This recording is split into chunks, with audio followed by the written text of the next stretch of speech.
compartmentalize his behavior. You hear them say all the time things like, well, I don't like who he is as a person, or I don't like the things he says, or I don't like how he treats women, but I do like how he ran the country, or I do like his policies.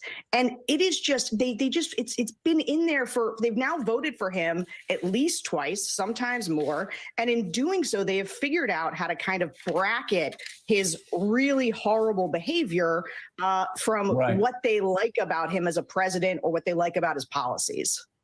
And by the way, if you're driving in your car right now, listening to the radio, we've put together a helpful voters guide for Republicans.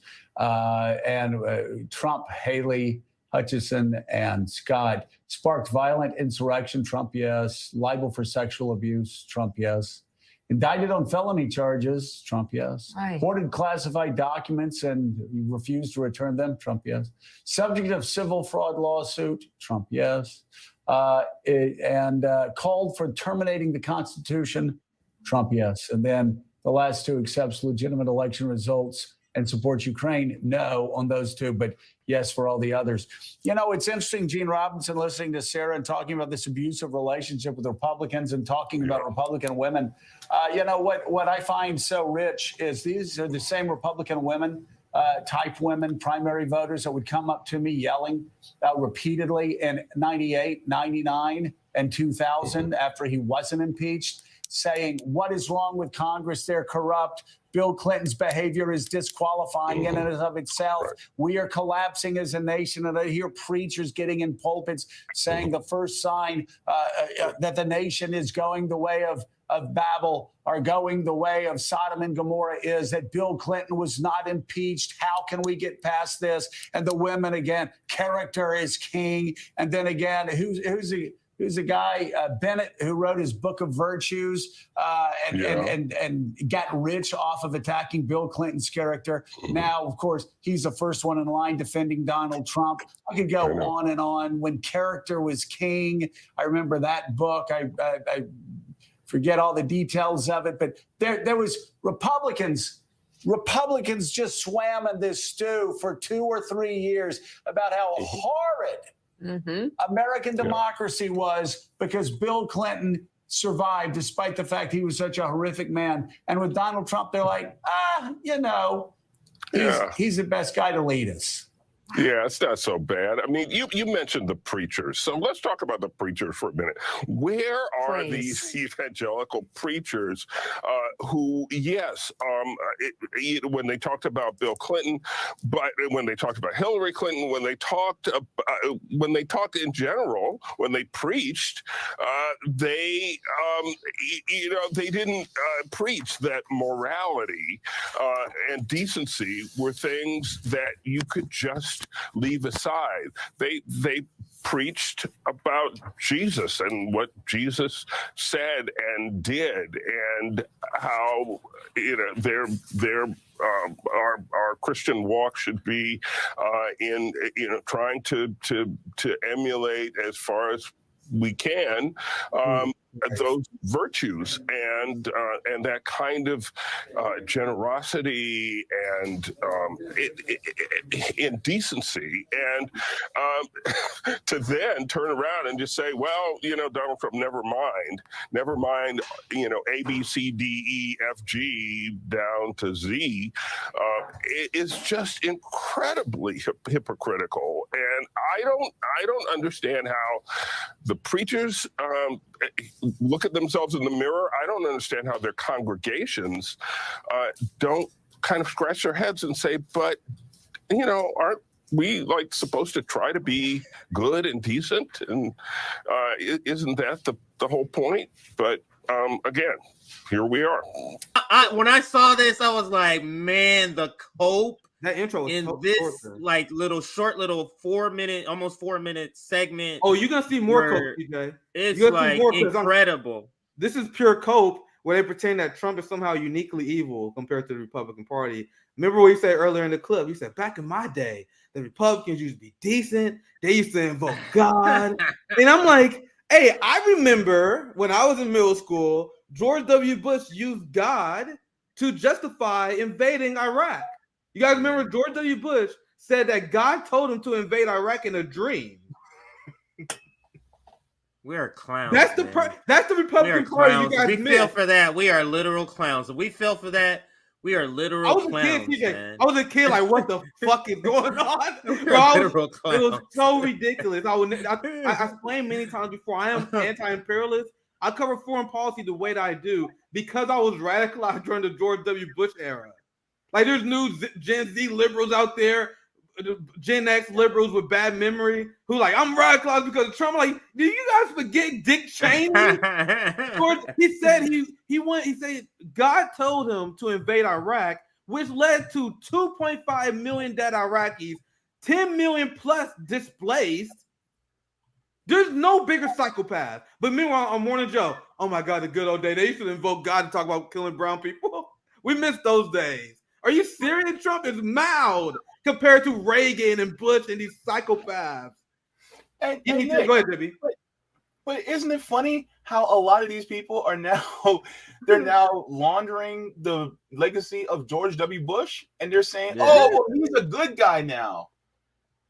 Just a good old country boy that hangs out with Michelle Obama. I do want to point out a couple of points here. Look at this. I don't know if you saw it, but Mika actually falls off a script and she almost breaks character and laughs when Joe says, I don't remember the book or something. I can't forget the name of the book or something like that. She lays back and she almost breaks character right there. These people understand that this is all just like bullshit script. Watch, that's one of the points, and then there's something else I'm going to. Yeah, I want to go back to the chart too later, but we can play the clip. Yeah, absolutely. So you know, let me know. You guys, let me know where you want me to stop it here. I'm going to put it right here, actually. They long ago made their accommodations. They've long ago figured out how to rationalize Donald Trump's behavior.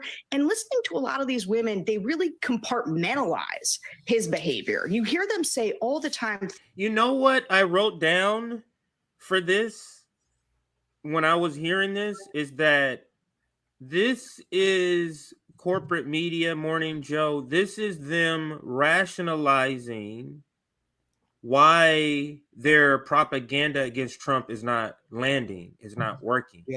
So she just came on to say, yeah, so they kind of compartmentalize these things, guys. So it's sort of a way of making them feel, okay, it's not us. This is an extra thing, like an extra thing that's abnormal. It's like an abnormal thing that's happening, an aberration. Normally our propaganda would work against any other politician, but so she's here to kind of give him that cope. Go ahead, JB, if you were gonna chime in. Well, that part of that compartmentalization is that they're looking at their bank accounts in 2016 to 2020 as compared to now. And if it's actually lower now than it was later, then they're saying, well, that compartmentalization is basically my wallet. Mm-hmm. And so that's what the compartmentalization is. And people people are looking at, how it's benefiting them economically, whereas it is more disadvantage to them now. So if they really wanted to go with Biden, then they would have looked at their wallets and saw. But the thing is that this doesn't absolve Trump, because Trump is just as bad as Joe Biden, if not, Biden is more worse than Trump. But the thing is that they are seeing that how, it has affected them financially. People make decisions based on what their wallets do. And so if Biden wasn't going to make it better, then why in the hell would they go with somebody like Biden? And so this is why a lot of people are going, well, you know what? I don't like him and I don't like the way things he says, but I could afford my rent, in 2016 and between 2016 and 2020. And so that's what people were doing. And so these people, on Morning Joe, and somebody said in the chat about kayfabe, that's exactly what this is. This is okay. I know you guys remember the dude with the mustache with the bald head that used to interview all the wrestlers on WWF back in the day? I don't recall, but I don't vividly recall. Gene Okay. Oakland or something like that. Yeah. So Gene, that's guys our the guys that interview all the wrestlers backstage, you know, like you will have somebody like Hulk Hogan be like, "What you gonna do when the Hulkamaniac comes for you, brother?" You know, you have that, and he's talking. Him and Macho Man Randy Savage will be talking. That's basically what Morning Joe is. That's all they are. They're the guy that interviews the wrestlers before they go up on the ring. That's basically what it is. CJ, it's true. And I remember the guy you're talking about that interview. He kind of had a big mustache. He kind of always wore like a funky kind of jacket, like a sport coat, kind of shiny. Yeah, I remember him now. Yeah. So, all right, fellas. So I can't see you. Let me know when you wanted to stop. Give me a verbal cue. Let me know when you want to stop it. Things like, well, I don't like who he is as a person, or I don't like the things he says, or I don't like how he treats women, but I do like how he ran the country, or I do like his policies.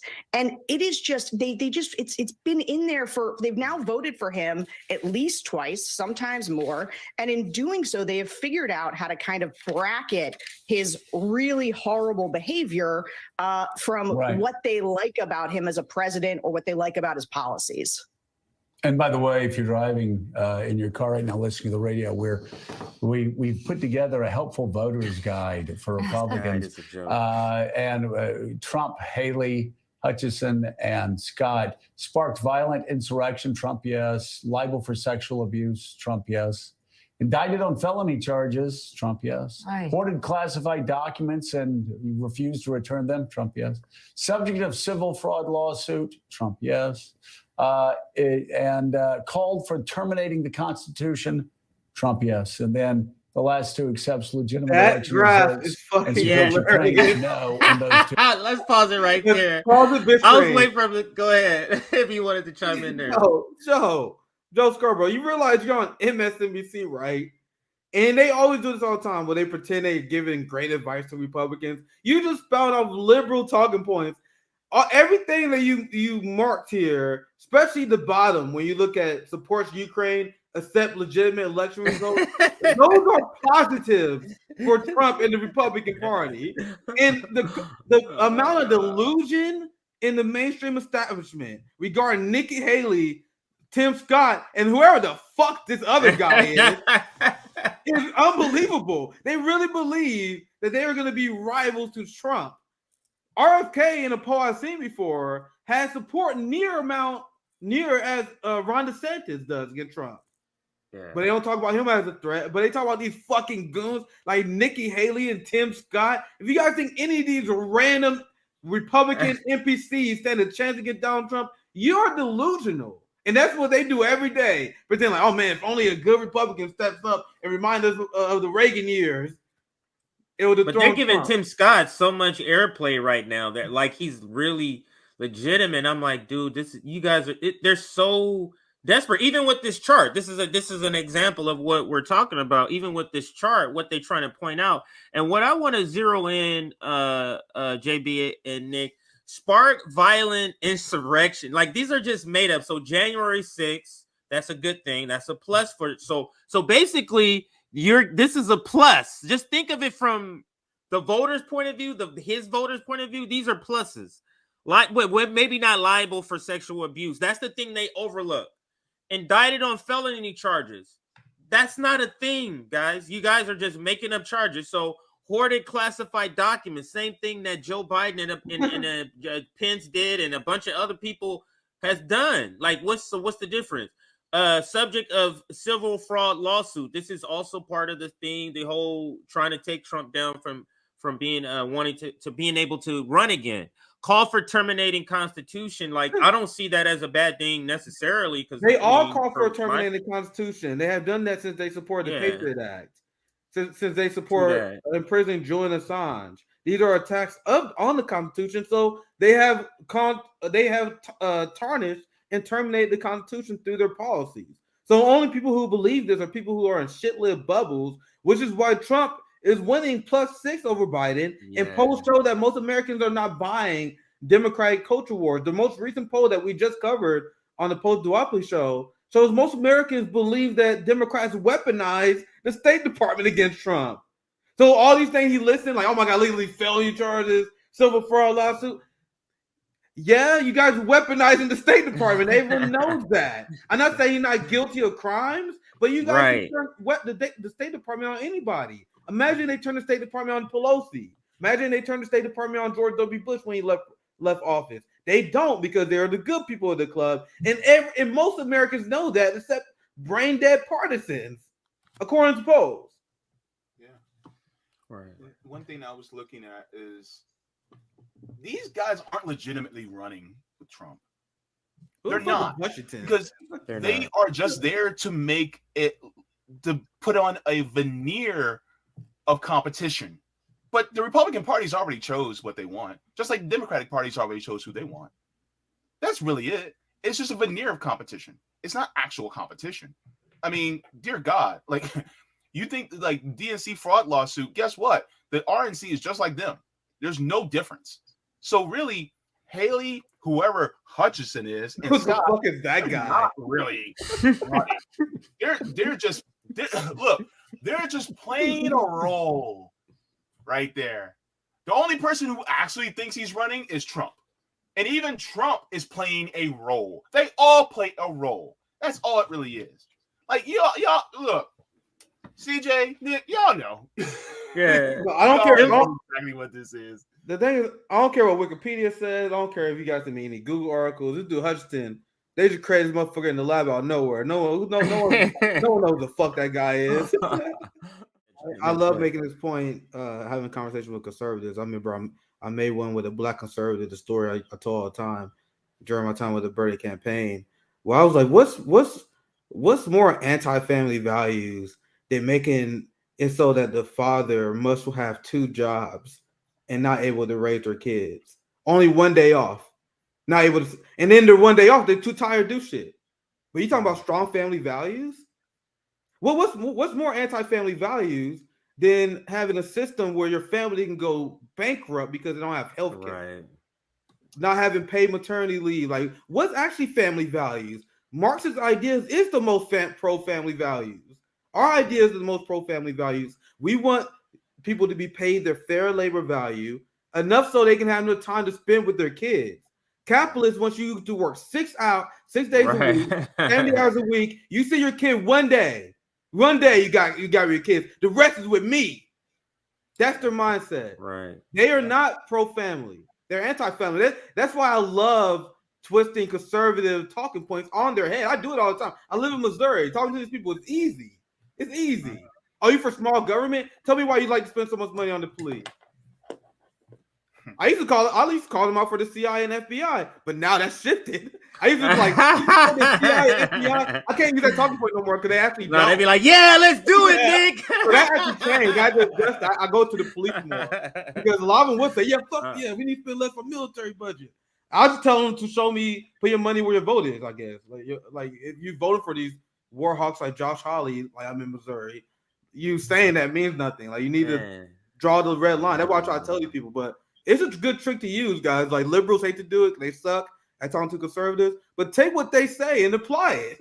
You want freedom? Stand for Julian Assange. Why are you not speaking out against the Patriot Act? You talking about freedom? You're a patriot, but you don't want people to have health care? You don't want people to have paid maternity leave? I'm willing to pay more in taxes so we have a higher quality of life. You're not, but you're a patriot? You want to pay taxes for corporate bailouts, but not for your neighbors, but you're a patriot. I live in Missouri, guys. I've been around rednecks and Republicans my entire life. I used to sell cars in Kansas. I used to they never had anything to say with me. They all knew I was socialist. Never had anything to say with me. They're like, I don't read. He's not a Democrat. I don't dislike Nick. He's not a Democrat. We get that all the time. You get all the time. Conservatives and watchers like, yeah, actually, your Marxist shit, Nick. I don't like hearing it. Your open border shit, Nick. I don't like hearing it. But I actually like you. I like hearing your opinions. Like, we get that all the time.